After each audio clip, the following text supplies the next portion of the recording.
Hello students. तो twelfth physics और chapter alternating current, ठीक है, चैप्टर अल्टरनेटिंग करंट का लेक्चर नेक्स्ट। और इससे पिछले लेक्चर में हमने पढ़ा था root mean square value of alternating current and alternating EMF, ठीक है। और उससे पहले पढ़ा था मीन वैल्यू और एवरेज वैल्यू। तो यहाँ तक हम इन डेरिवेशन को कंप्लीट कर चुके थे। और मैंने पहले ही बताया कि जो एसी का डर होता है ना फॉर्मूला कि भाई एसी बहुत टिपिकल है, कुछ नहीं है, बहुत सिंपल है, सिंपल वे से पढ़ना है, आराम से हम इजीली इसे कंप्लीट करेंगे।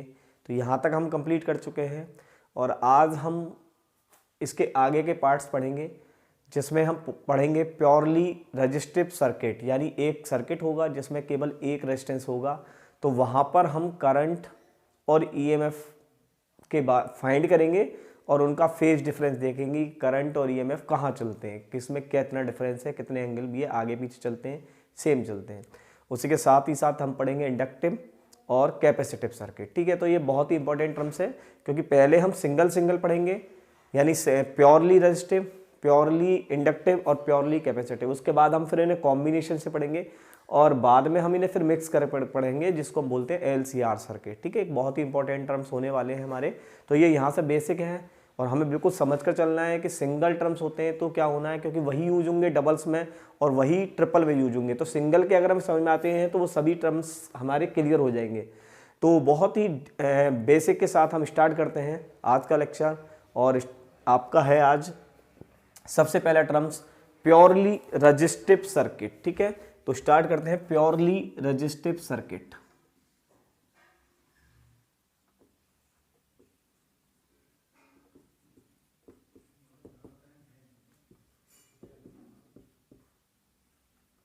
प्योरली रेजिस्टिव सर्किट क्या मीन्स है इसका? प्योरली रेजिस्टिव सर्किट यानी एक सर्किट जिसमें केवल और केवल एक ही रेजिस्टेंस लगा है। तो एक सर्किट बना लेते हैं, यह है आपका रेजिस्टेंस R और इसमें ये एसी सोर्स,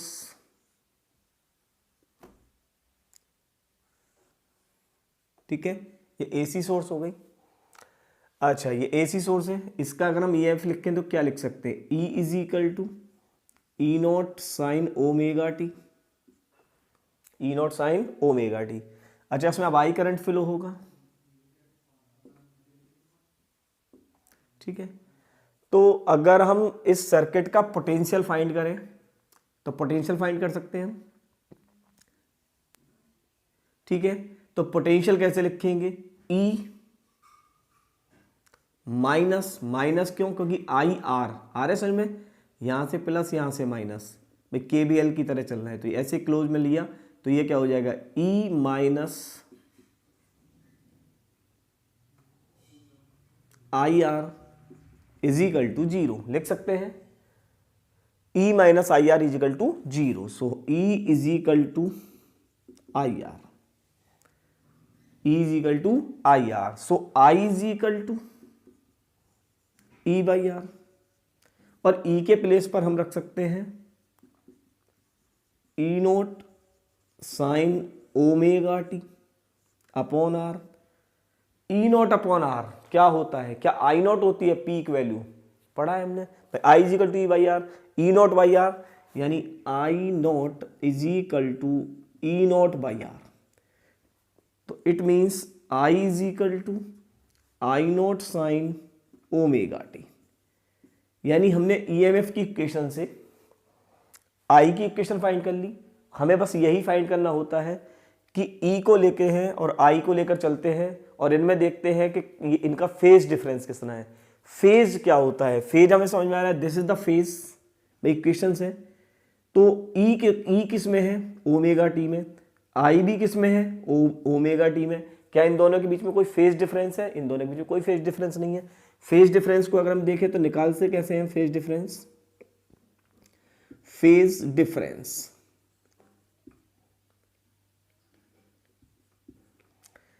तो पहले हम लिखेंगे E का फेज डिफरेंस और फिर देखेंगे I का फेज डिफरेंस, ठीक है।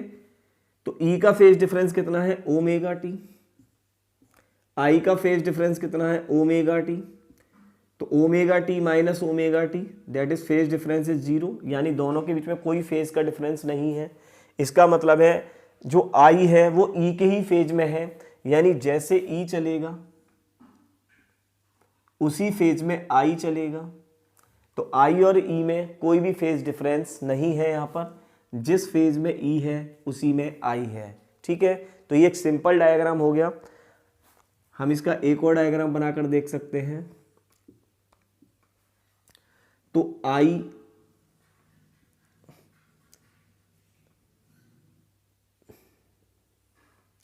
ठीक है, that is omega T. Time के साथ फेज डिफरेंस ले लीजिए ओमेगा टी, और यहां तक हो जाएगा तुम्हारा आई नॉट, और इससे इसी फेज में चेंज नहीं करना है, इसमें लिखेंगे ई नॉट। ये एरो क्या रिप्रेजेंट कर रहे हैं? एरो रिप्रेजेंट कर रहे हैं मैग्नीट्यूड। ठीक है, एरो रिप्रेजेंट कर रहे हैं मैग्नीट्यूड। तब आई नॉट कम क्यों है, ई नॉट ज्यादा क्यों है? ठीक है, ये आई और ई का बनाया है हमने, चलो इधर बना लेते हैं हम। तो that is I not peak value, that is E not peak value. तो हमें पता है कि देखिए जो आई होता है वो ई नॉट बाई आर होता है। इसका मतलब है ई नॉट बाई आर, यानी आई नॉट की value E not by R है। तो हमें फिर समझ में आ रहा है कि ई नॉट ज्यादा है, भाई आई नॉट कम हो जाएगा, क्योंकि आई नॉट में ई नॉट बाई आर, आर से भी डिवाइड करना है, तो इसलिए आई का मैग्नीट्यूड कम है, ई का मैग्नीट्यूड ज़्यादा है। इसकी पीक वैल्यू यहाँ तक है, इसकी पीक वैल्यू यहाँ तक है। दोनों सेम लाइन है, क्योंकि दोनों के बीच में कोई भी फेज डिफरेंस नहीं आया है, इसलिए दोनों एक साथ हैं। ठीक है, तो ये डायग्राम बना लेते हैं, फेजर डायग्राम। इस डायग्राम को बोलते हैं फेजर डायग्राम। फेजर डायग्राम हमसे कभी कभी वेव डायग्राम भी बनवा लेता है, तो हम वेव डायग्राम भी बना सकते हैं।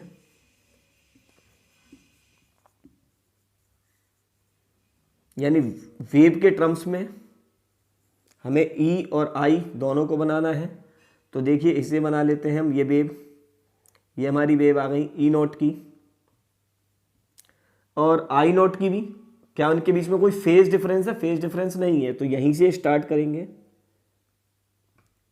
लेकिन इससे थोड़ा पीक कम रखेंगे, क्योंकि हमें पता है कि जो आई है वो मैग्नीट्यूड में कम है लेकिन फेज सेम है। तो देखिए फेज सेम आ रहे हैं लेकिन मैग्नीट्यूड में कम है, इस वजह से आई को हमने ऐसे रिप्रेजेंट करा, ई को ऐसे रिप्रेजेंट करा। दोनों के बीच में जीरो फेज डिफरेंस है, कोई फेज डिफरेंस नहीं है, जिसमें आई है उसी में ई है। तो प्योर रेजिस्टिव सर्किट में क्या होता है कि प्योर रेजिस्टिव सर्किट में जो आई होता है वो ई के ही फेज डिफरेंस में होता है। ठीक है, ई के ही साथ होता है, यानी ई और आई के बीच में कोई भी फेज डिफरेंस नहीं है। क्लियर हुआ हमारा प्योरली रेजिस्टिव सर्किट। दोबारा समझ लीजिए, एक रेजिस्टेंस वाला सर्किट ले लीजिए, इसमें एसी सोर्स लगा दें, उसका ईएमएफ क्या होगा? E is equal to E not sine omega t. अगर हम इस सर्किट के अंदर पोटेंशियल निकालें तो ये ई और minus I R is equal to zero, तो E is equal to I R, so I is equal to E by R. E को क्या लिख सकते हैं? E not sine omega T. E not by R क्या होता है? I not होता है, that is the peak value of current. तो ई नॉट बाई आर के प्लेस पर हम लिख सकते हैं आई नॉट, तो I is equal to I not sine omega T. तो that is the equation of EMF and that is the equation of I current. That is phase difference. तो जो ई है वो भी ओमेगा टी में है, जो आई है वो भी ओमेगा टी में है। इसका मतलब there is no phase difference between E and I. I is the same phase, I is the same phase of E, तो that is the same phase of E. Simple, that is phasor diagram.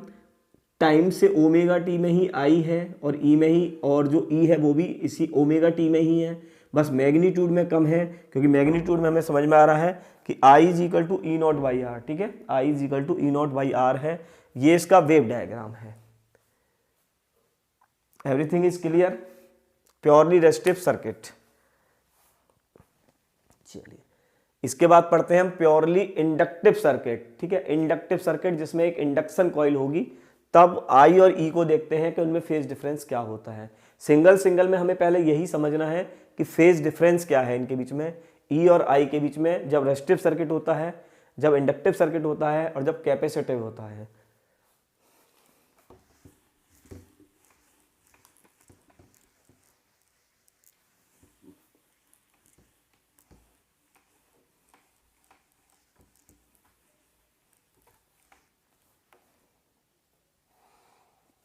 तो अब यहाँ resistance को move कर लें और यहाँ लगा लें हम एक इंडक्टिव कॉइल, यानी that is coil of induction represent by L, और इस सर्किट का नाम चेंज कर दें और इसे हम कर दें purely inductive, purely inductive circuit. ठीक है, अब फिर देखते हैं हम इनका फेज डिफरेंस क्या है, कैसे वेव डायग्राम बनाना है, कैसे फेजर डायग्राम बनाना है। तो E is equal to E not sine omega T, E की इक्वेशंस हो गई। क्या सर्किट के अलोंग फिर हम पोटेंशियल डिफरेंस लिख सकते हैं?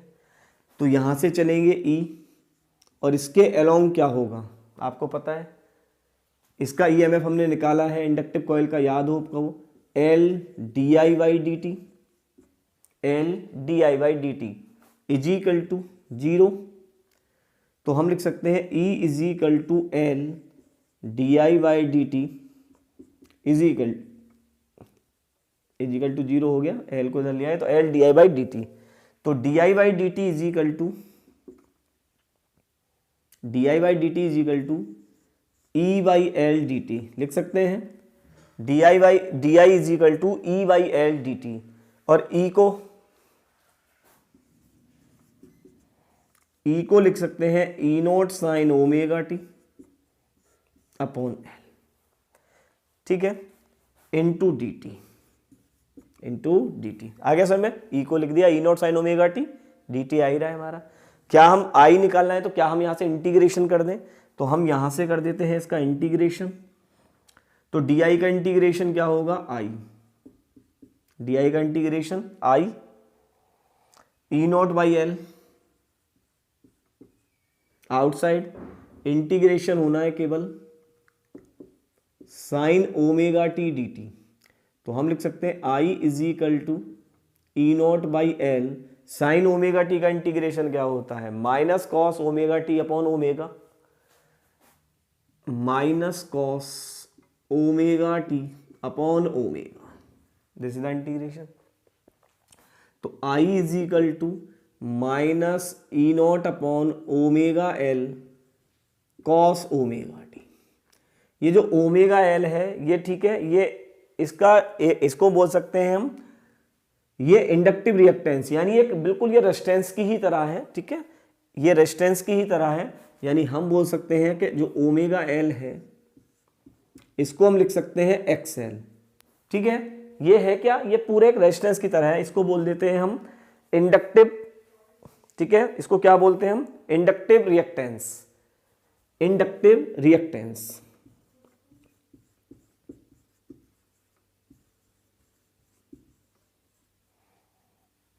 तो कोई टेंशन नहीं है इसकी, एक्सएल, तो इसको हम ऐसे भी लिख सकते हैं I is equal to minus E not upon XL, ठीक है, चाहे तो आप ओमेगा एल लिख लीजिए चाहे एक्सएल लिख लीजिए, एक्सएल की वैल्यू क्या है, ओमेगा एल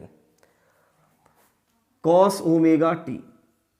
अब हमें फेज डिफरेंस निकालना है, तो यहां थोड़ी प्रॉब्लम है हमारे पास फेज डिफरेंस में, कि फेज डिफरेंस निकालेंगे भाई, यहां पर साइन एंगल है वहां पर कॉस एंगल है, ऐसे नहीं निकाल सकते, हमें इसको साइन के टर्म्स में ही चेंज करना है। तो कॉस थीटा को हम साइन के टर्म्स में चेंज कर सकते हैं, साइन 90 माइनस थीटा। तो यहां पर हम लिख लें I is equal to minus E not X L sine pi by 2 minus omega T. भाई कॉस ओमेगा टी को क्या लिख सकते हैं, साइन 90 माइनस ओमेगा टी। अब एक हमें पता है कि हम इसको 90 प्लस भी लिख सकते थे, 90 माइनस, ठीक है।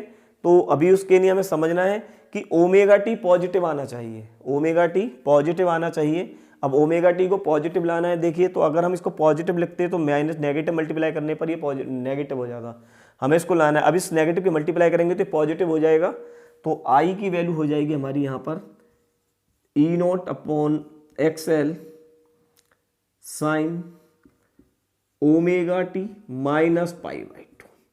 मिल गया हमें करंट की इक्वेशन। करंट की इक्वेशन आ गई हमारी I is equal to E not upon X L sine omega T minus pi by 2। Clear है। और इसी को हम आई नॉट बोल देंगे बाद में, इसी को क्या बोलेंगे हम, आई नॉट। तो आई नॉट की वैल्यू इस केस में क्या होगी, ई नॉट अपॉन एक्सएल। याद रखना है इंडक्टिव कॉइल में आई नॉट की वैल्यू क्या है, ई नॉट अपॉन एक्सएल।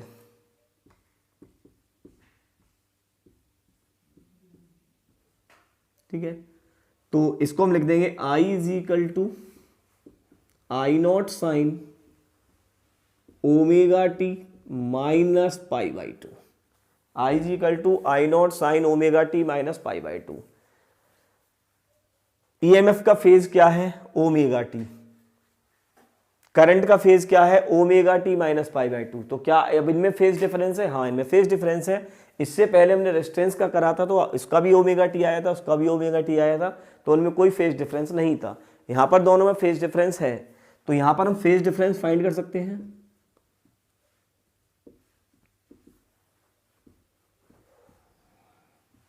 ई का फेज डिफरेंस कितना है, ओमेगा टी। आई का फेज डिफरेंस कितना है, omega T minus pi by to. Phase difference करना है तो इनके बीच में माइनस कर लेंगे, तो ये हो जाएगा omega T minus omega T plus pi by to. इसका मतलब जो फेज डिफरेंस है क्या वो पाई बाई टू का है, तो इसका मतलब है जो करंट्स है वो लैग बिहाइंड है। ठीक है, माइनस पाई बाई टू, आगे समझे, माइनस पाई बाई टू। तो करंट 90 पीछे है, किससे, ई से। करंट ई के फेज से 90 पीछे चल रहा है, आ रहा समझ में। करंट ई के फेज से 90 पीछे चल रहा है, यानी अगर हम सिंपल बोले कि यहां अगर ई है तो ये है आई, और ये कितना पीछे है इससे, 90 पीछे है। ठीक है, ये ई है, ये आई है, तो ये कितना पीछे है, ई से 90 पीछे है। तो इसका हम फेजर डायग्राम बनाए, तो देखो इसका हम फेजर डायग्राम बना सकते हैं इस टाइप, फेजर डायग्राम।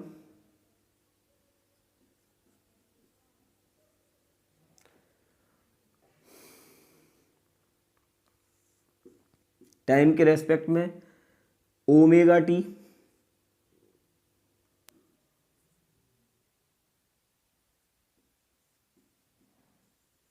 ये है हमारा ई, और यहां से पीछे आएगा हमारा आई। ठीक है, और इन दोनों के बीच में एंगल कितना है, 90। तो आई ई से कितना पीछे है, 90। आई ई से कितना पीछे है, 90। तो this is the phasor diagram, this is the simple diagram समझने के लिए। और इसके बाद हमें एक बनाना पड़ेगा वेव डायग्राम, तो हम वेव डायग्राम भी बना सकते हैं। देखिए वेव डायग्राम यहां बना लीजिए, ई वर्सेस आई का।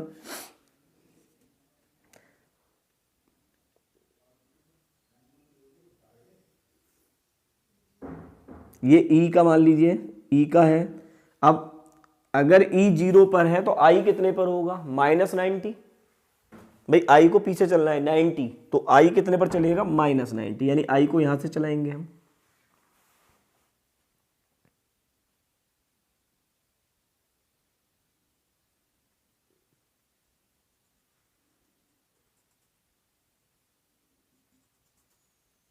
ठीक है, देखिए अगर ई 0 है तो आई 90 है, आई 0 हुआ तो ई 90 हो गया, अब भी ई ज़्यादा है।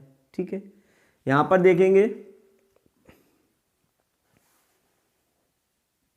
ठीक है, तो यहां पर देखिए ये -90, ये 0, ये 0, तो ये +90, ये 0, भाई ई 0 हुआ तो ये 90, यानी इनमें फेज डिफरेंस हमेशा कितना मिलेगा, 90 का। तो ये बोलते हैं हम 90 का फेज डिफरेंस है, यानी जो आई है वो ऑलवेज कितना पीछे चलेगा, 90 पीछे चलेगा, किससे, ई से। तो क्लियर हुआ, ये आपका हो गया फेजर डायग्राम, ये हो गया वेव डायग्राम, ये सिंपल डायग्राम, ये हो गई करंट की इक्वेशंस, और ये हो गया आपका ई नॉट साइन ओमेगा टी। और एक्सएल के बारे में बताया मैंने तुम्हें, एक्सएल क्या होता है, एक्सएल आपका ये रहा, इंडक्टिव रिएक्टेंस बोलते हैं, जिसकी वैल्यू होती है ओमेगा एल।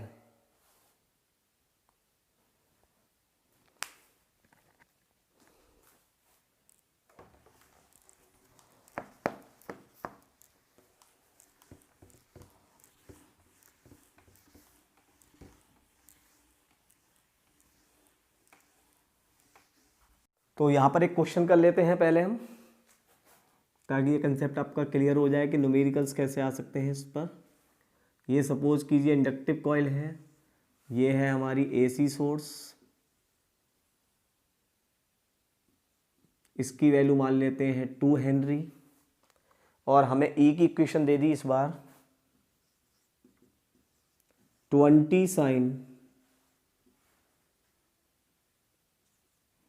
ठीक है। ई की इक्वेशन है 20 साइन 5t प्लस 40। तो हमसे पूछा कि आपको बतानी है find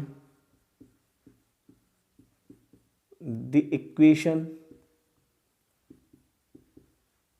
of current with respect to time या in terms of time,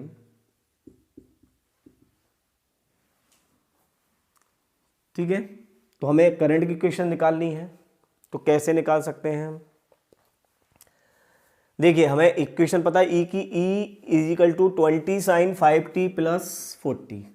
क्या इंडक्टिव में हम करंट की इक्वेशन लिखनी जानते हैं? इंडक्टिव में करंट की इक्वेशन होती है I is equal to I not sine omega T plus 90 या माइनस 90, दैट इज माइनस 90, यही तो होती है। यानी करंट कितना पीछे होता है? 90 पीछे होता है।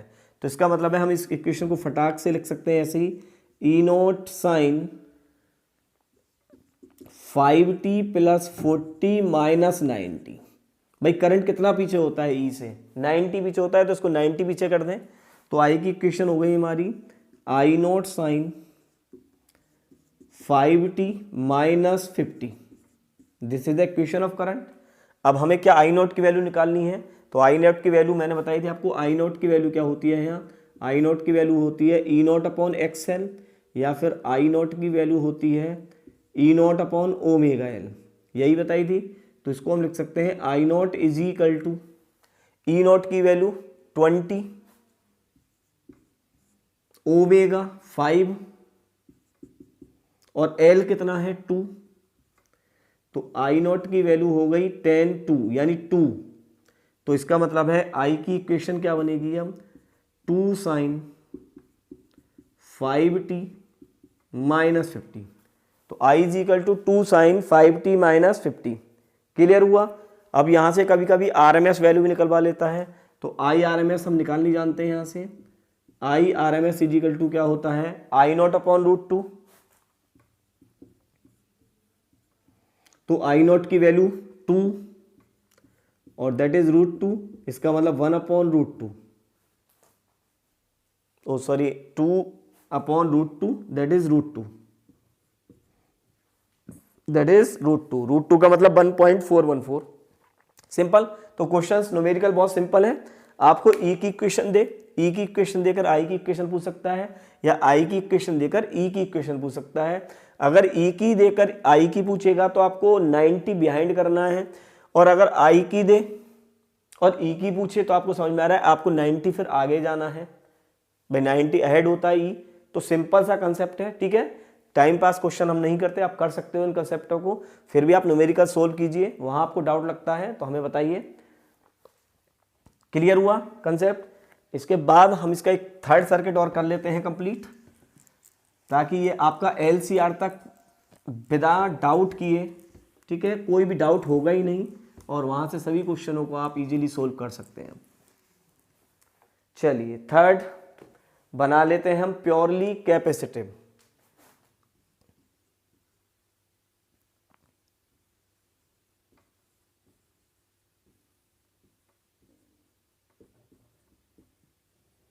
प्योरली कैपेसिटिव सर्किट क्या मीन्स है इसका? प्योरली कैपेसिटिव सर्किट यानी ऐसा सर्किट जिसमें केवल कैपेसिटर होगा। तो एक सर्किट बना लेते हैं कि जिसमें केवल एक कैपेसिटर है, और इसको इसमें लगा देते हैं एसी सोर्स ऐसे। ई की equation E is equal to E not sine omega t. क्या हमें इसी की आई की इक्वेशंस निकालनी है? तो इसके अक्रॉस फिर वही हमें पोटेंशियल की इक्वेशंस लिखनी है। इस पे चार्ज सपोज करो Q है, ये पॉजिटिव Q, ये नेगेटिव Q। तो इसके लिए हम चलेंगे E, और इसके अक्रॉस पोटेंशियल कितना होता है Q बाई सी। भाई कैपेसिटर में पोटेंशियल क्या होता है Q बाई सी। तो E minus Q by C is equal to 0। तो E is equal to Q by C. So Q is equal to E C, और E के प्लेस पर ये इक्वेशन रख दें तो ये हो जाएगा E not sine omega T into C, यानी C को हम यहाँ ले लें तो Q is equal to C E not sine omega T. हमें निकालनी है करंट की इक्वेशन, तो हम लिख सकते हैं D Q by D T, I is equal to D Q by D T. तो इसका मतलब है हम लिख सकते हैं आई इज इक्वल टू, और इसका करना पड़ेगा हमें डिफरेंशिएट, क्यू तो हमारा है ही ये, तो D upon D T C E not sine omega T. आ गया समझ में? इसका क्या कर दें हम डिफरेंशिएट, तो डिफरेंशिएट करना है साइन ओमेगा टी। चलिए जी, तो डिफरेंशिएट टाइम के टर्म्स में होना है, तो ये हो गया हमारा I is equal to C E not को बाहर ले लें। साइन ओमेगा टी का डिफरेंशिएट क्या होता है cos omega T into omega, तो हम लिख सकते हैं ओमेगा कॉस ओमेगा टी। आ गया सर में? डिफरेंशिएट किया तो साइन ओमेगा टी का हो गया cos omega T into omega. तो I is equal to omega C E not cos omega T. तो आई इज इक्वल टू, हम इसे ऐसे भी लिख सकते हैं 1 अपॉन ओमेगा सी। भाई ओमेगा सी साथ है तो 1 अपॉन ओमेगा सी लिख लें, और इसको लिख लें कॉस ओमेगा टी। इसको हम फिर एक रिएक्टेंस बना लें बिल्कुल जस्ट एज ए रेजिस्टेंस, और इसकी वैल्यू हम लिख सकते हैं एक्स सी। तो X C is equal to होता है 1 अपॉन ओमेगा सी। क्लियर है? तो आई इज इक्वल टू, जैसे हमने एक्सएल बनाया इसको हमने एक्स सी लिख लिया, तो ई नॉट अपॉन एक्स सी, और ये हो गया cos omega T. This is the equation of current. लेकिन यहाँ भी वही प्रॉब्लम जो पिछली वाली थी। क्या प्रॉब्लम है कि यहाँ पर भी, यहाँ साइन का फंक्शन था, यहाँ कॉस का फंक्शन है, हमें फंक्शनों को सेम करना होगा। ओमेगा टी भी आपको पता है कैसा होना चाहिए, पॉजिटिव होना चाहिए। तो हम इसे लिखेंगे 90 प्लस थीटा, क्योंकि यहाँ इस बार माइनस ही नहीं है, तो 90 प्लस थीटा। तो इसको हम लिख सकते हैं I is equal to E not upon X C sine omega T plus pi by 2। तो बहुत सिंपल सा हमें समझ में आ रहा है कि जो E है वो किस फेज में है, ओमेगा टी में, और करंट किस में है, omega T plus pi by 2। इसका मतलब है इस बार जो करंट है वो 90 आहट चल रहा है, किससे, E से। तो इससे पिछले फंक्शन में जो करंट था वो 90 बिहाइंड था, और इस बार जो करंट है वो 90 अहेड है, यानी आगे चल रहा है। तो बहुत सिंपल सा टर्म समझ में आया कि जो रेजिस्टेंस वाला सर्किट होता है उसमें आई और ई सेम फेज होते हैं, सेम फेज, उनके बीच में कोई भी फेज डिफरेंस नहीं होता। अगर हमारा इंडक्टिव सर्किट होता है तो उसमें जो करंट है वो ई से, ईएमएफ से 90 बिहाइंड चलता है, और अगर हमारा कैपेसिटिव वाला सर्किट है तो उसमें जो करंट है वो आपका ई से 90 आगे चलता है। बिल्कुल सिंपल टर्म्स। तो ये आई की इक्वेशन हो गई, वो ई की इक्वेशंस हो गई, ठीक है, सिंपल टर्म्स हो गया। आपको बिल्कुल सिंपल बताया कि अगर हमारे रेजिस्टेंस का केस हो तो रेजिस्टेंस के केस में हमें समझ में आ रहा है आई और ई दोनों सेम फेज। अगर हमारा इंडक्टेंस वाला केस हो तो हमें पता है कि ई आगे होता है, आई पीछे होगा टाइम के टर्म्स में 90 बिहाइंड। और अगर हमारा कैपेसिटिव वाला केस हो तो इसमें आई आगे होगा और ई पीछे होगा, ठीक है, इस तरह से। तो ये हमारा सिंपल हो गया। अगर हम बनाए फेजर डायग्राम तो उसका फेजर डायग्राम बना सकते हैं, तो फेजर डायग्राम बना लीजिए।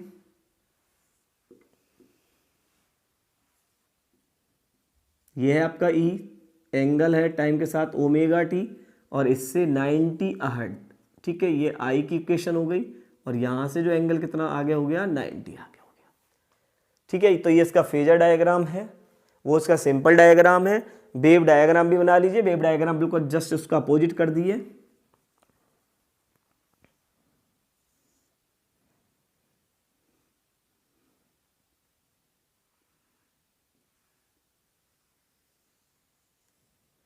अगर ये ई है, ठीक है, तो आई ये 0 से चल रहा है तो आई को यहां से ले लीजिए 90 अहेड,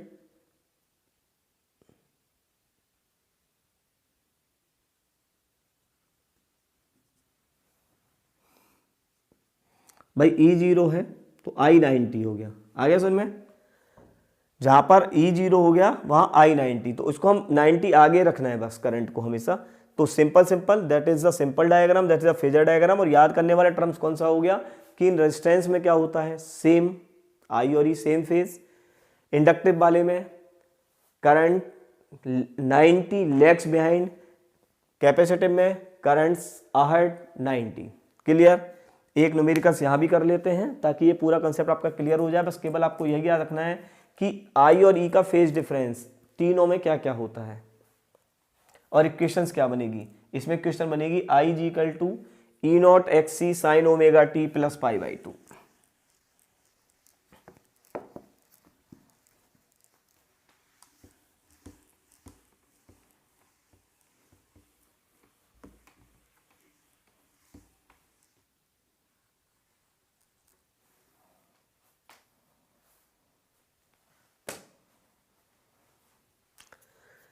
ठीक है, एक सिंपल क्वेश्चन इसको ले लेते हैं हम 2 म्यू फेरड और ई की इक्वेशन लिख लेते हैं 10 साइन ओमेगा टी। हमसे पूछा फिर वही करंट की इक्वेशन लिखना है, तो करंट की इक्वेशन हमें पता है। करंट की इक्वेशन कैसे लिखेंगे, I is equal to I not sine omega T plus 90। ठीक है, इसके साथ अगर कोई एंगल होता तब भी उससे हम 90 ऐड कर लेते। तो आई की इक्वेशन होगा I not sine omega T plus 90। हमें केवल टर्म समझना है। अब आई नॉट की वैल्यू कैसे निकालेंगे, यहाँ पर आई नॉट की वैल्यू कैसे होती है, तो यहाँ पर आई नॉट की वैल्यू होती है E not upon 1 upon omega C. यही है, ओमेगा सी को भी ऊपर ले जाइए तो that is E naught omega C. E not की वैल्यू कितनी है 10, ओमेगा की वैल्यू, अच्छा ओमेगा की जगह ओमेगा लिखा है, इसकी जगह कुछ वैल्यू लिख लें 10 साइन 2t। ठीक है, समझना हमें 10 साइन 2t। तो ओमेगा की वैल्यू 2 और c की वैल्यू यहां से रख लेते हैं 2 into 10 to the power -6 farad. तो ये हो गया 10 2 2 जा 4, एक कम कर दें that is 4 into 10 to the power -5। ठीक है, 4 इंटू 10 टू द पावर -5। तो यहाँ पर आई नॉट के प्लेस पर पुट कर लेते हैं तो इक्वेशन हो जाएगी हमारी I naught 4 10 to the power -5 sine 2t plus 90। Clear, 4 into 10 to the power -5 sine 2t plus 90। तो आई से फिर हम RMS भी निकाल सकते हैं। तो बहुत सिंपल टर्म्स हैं। आपको आई की इक्वेशन मिले या ई की इक्वेशन मिले तो आपको बस याद रखना है कि इस टर्म्स में आई 90 अहेड होता है। अब आई की इक्वेशन मिल जाए तो ई निकालना हो तो हम उसे 90 पीछे कर देंगे। सिंपल, आई नॉट हम निकाल सकते हैं यहाँ से, आई नॉट से ई नॉट आप निकाल सकते हो। तो ये बहुत सिंपल टर्म्स है, आप इजीली कर सकते हो। आपको बस जो याद रखना है वो फेज डिफरेंस था और इनकी इक्वेशन क्या बनेगी वो सिंपल है।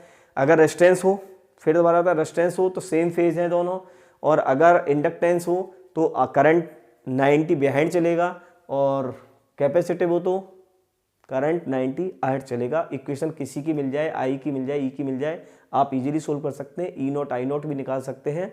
तो ये था हमारा आज का टॉपिक। और इसके बाद जो हमारा नेक्स्ट टॉपिक आएगा वो आएंगे हम डबल करके लेकर आएंगे इनको।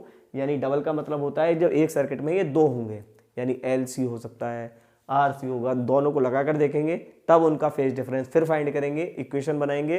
तो जुड़े रहिए हमारे साथ और फिर करते रहिए। और AC को बिना डाउट के साथ क्लियर करना है। बड़ा इंटरेस्ट आ रहा होगा आपको AC में अब करने में। ठीक है, ऑल द बेस्ट।